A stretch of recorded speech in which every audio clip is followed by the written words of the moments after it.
Un hermano me pregunta a través de las redes sociales mi opinión sobre lo que este hermano considera que es una cierta debilidad del Papa Francisco, en opinión de este hermano, de recibir a personas que son líderes de izquierda y que son muy cuestionables, como por ejemplo el expresidente y expresidiario y posiblemente futuro presidiario Ignacio Lula da Silva, ¿no? El expresidente izquierdista del Brasil.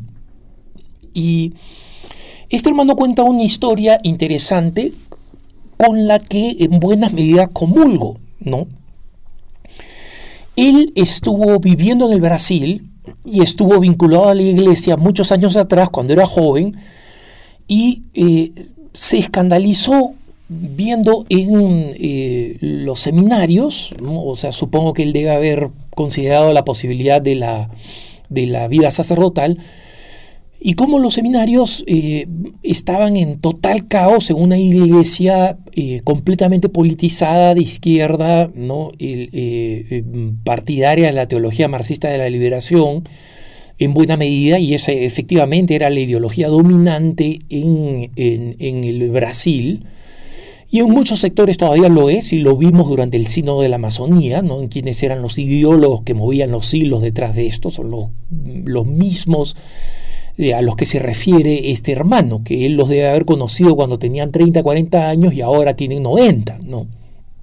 Entonces, este hermano también vio cómo esto tenía consecuencias morales. Claro, cuando volvemos la fe en una ideología, las exigencias de vida de la fe desaparecen. Lo único que importa es la política y en consecuencia mi vida moral ya no importa. Y por eso muchas personas con profundas heridas morales, ¿no? Actos homosexuales, borrachos, mujeriegos, etcétera, como él describe, este hermano describe el seminario, y como yo lo sé, ¿no? Efectivamente terminan inundando estos lugares, ¿no? Alguna vez he comentado con vergüenza y con tristeza como tanto en Río de Janeiro como en Sao Paulo, en la década de los 90, no sé si sigue siendo así, ¿no? Y no quiero afirmarlo, los seminarios eran conocidos con el nombre de villódromos, ¿no? Y villódromo viene de una jerga en portugués que significa homosexual, es un término despectivo, ¿no? Entonces, pero la gente tomaba el nombre del seminario básicamente como villódromo, ¿no? O sea, el lugar de los homosexuales en lenguaje vulgar, ¿no? Y en consecuencia la experiencia de este hermano coincide con lo que yo he experimentado en mis primeros años de periodismo y en la catástrofe de la Iglesia Católica en el Brasil, catástrofe de la que aún no se ha recuperado, y que explica dos cosas: el crecimiento explosivo de los evangélicos, porque la gente quiere verdades fundamentales en torno a Jesucristo, no el racionalismo pseudopagano que vimos expuesto en el Sínodo de la Amazonía, y quieren la afirmación de la fe. Entonces avanzan los evangélicos y avanza el secularismo, porque la gente no encuentra consuelo en la fe, salvo en aquellos varios, numerosos obispos y congregaciones y movimientos apostólicos que son que traen un espíritu de renovación. Y este hermano dice que después de muchos años de haberse alejado de la fe a raíz de todas estas realidades escandalosas, él volvió al pontificado, volvió durante el pontificado de Benedicto XVI, y que fue un pontífice que a él lo fascinó, ¿no? Y lo dejó muy conmovido y muy alegre, y que sin embargo él no siente esa conexión con el Papa Francisco, que él siente más bien que es verdad, que reconoce que se lo siente muy auténtico, muy cercano a la gente, muy pastoral, ¿no? Benedicto XVI era mucho más tímido, no tenía esos grandes momentos, de encuentro con las personas, con los individuos, como ha tenido el Papa Francisco en situaciones muy fotogénicas, ¿no? O sea, que son, digamos, fotografías realmente conmovedoras y edificantes, ¿no? Era mucho más raro con Benedicto por su propia naturaleza. Pero por otro lado, o sea, Benedicto cada vez que pronunciaba, el Papa Benedicto cada vez que pronunciaba un discurso, o sea, deslumbraba con una aproximación completamente novedosa y la ocasión más sencilla para una mínima reflexión sobre el Evangelio se convertía en un tour de force de teología de primera calidad, ¿no? Y habiendo sido papa o no, yo estoy seguro que el cardenal Ratzinger, el teólogo Ratzinger, va a ser en el futuro un doctor de la Iglesia, ¿no? Porque su ópera omnia, su obra completa es extraordinaria. Entonces en eso coincido con este hermano. Pero este hermano, yo, por ejemplo, desde el punto de vista intelectual, sentí una absoluta admiración del Papa Benedicto, pero extrañaba esa cercanía de el Papa que definió mi vida, ¿no? San Juan Pablo II.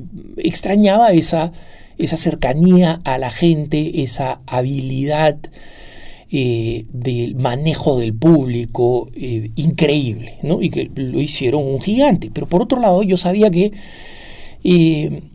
San Juan Pablo II era un papa que aparece cada 2 o 3 generaciones y que, digamos, la oportunidad que me dio Dios de vivir en ese momento de la historia y recordar a San Juan Pablo II ha sido una oportunidad histórica realmente por la que tengo que agradecer. Entonces, las personas tenemos algunas preferencias que son personales, no hay un problema con eso, ¿no? Pero el hecho de que el Papa Francisco reciba a Lula no tiene por qué convertirse en un elemento de discrepancia con el Papa o una razón para juzgarlo negativamente y para decir, bueno, él se encuentra con personas de izquierda. No, se ha encontrado con el vicepresidente Pence, se ha encontrado con el presidente Trump, se ha encontrado con todas las personas, porque hay que recordar que el Papa es también un jefe de Estado, que el Vaticano es un Estado con un papel importante como observador permanente con voto en la Organización de Naciones Unidas, es decir, es reconocido su papel de Estado, que es extremadamente importante y extremadamente influyente.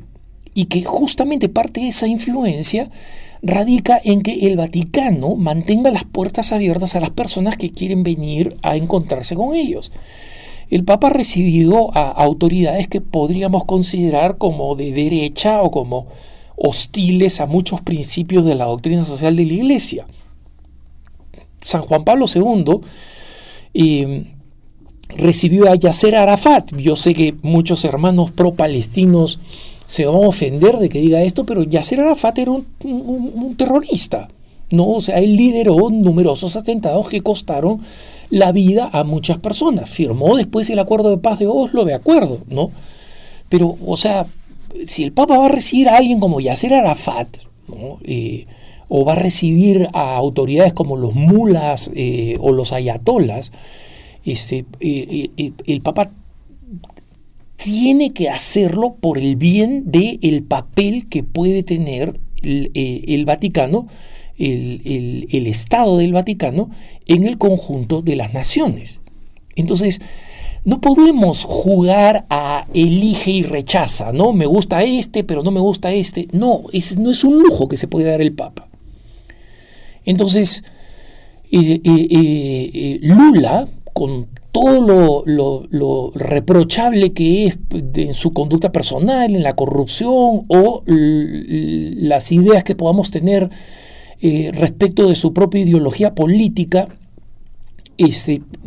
sigue siendo un hombre extremadamente influyente y que si es perdonado y no va a la cárcel, y el gobierno de Bolsonaro no resuelve las principales inquietudes económicas, posiblemente vuelva a ser presidente de Brasil. Esa es la realidad.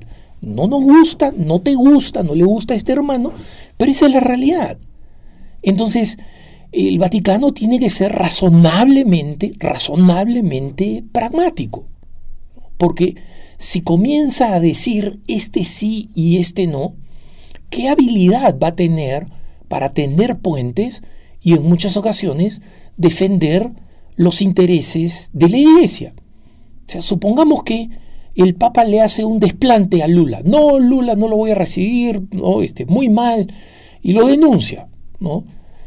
Supongamos que eso lo hace el Papa Benedicto XVI, ¿no? No pensemos ahora en el Papa Francisco, pensemos que lo hace el Papa Benedicto XVI. Y después Lula sale presidente. ¿Y qué es lo que hace Lula? Lula decide que porque el jefe de la Iglesia Católica le ha hecho un desplante, él va a castigar a la Iglesia Católica haciéndole la vida imposible desde el poder. ¿Eso es algo que queremos?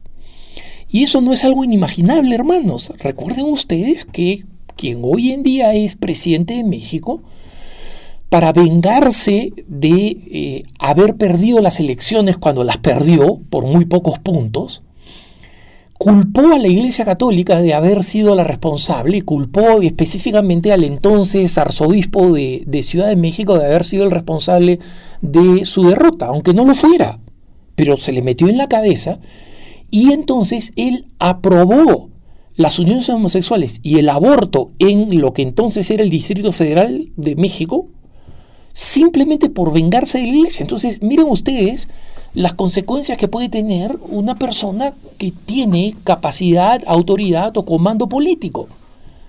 Entonces, es un deber de caridad y forma parte del hecho de ser un Estado el tener relaciones con esas personas. Entonces, el Papa no está haciendo un juicio de valor diciendo porque me reúno con esta persona, apruebo lo que hace. No lo hizo con Trump, pero lo recibió. No lo hizo con el vicepresidente Pence, pero lo recibió. No lo hizo con Lula y lo recibió. Entonces, no saquemos conclusiones políticas en base a nuestras propias preferencias políticas. Así no es como se juzga a la Iglesia, hermanos. No se juzga a la Iglesia en base a nuestras preferencias políticas. ¿A mí me gusta Lula? No. ¿Hubiera preferido que el Papa no lo reciba? Hubiera preferido. ¿Pero eso es lo razonable? ¿Es lo que yo hubiera hecho si yo fuera el Papa? No. Entonces, tranquilos, dejemos al Papa hacer lo que le corresponde y tomar las decisiones dificilísimas que tiene que tomar. Y mientras tanto, respetémoslo, aunque no tengamos la misma conexión que podamos haber tenido con otro Papa, porque eso es normal. Somos personas con gustos, personas que algunos individuos nos caen bien, otros nos caen menos bien. Eso está bien, pero el Papa, es el vicario de Cristo, es el sucesor de Pedro y no hay nada que hacer al respecto. Que tengas un buen día.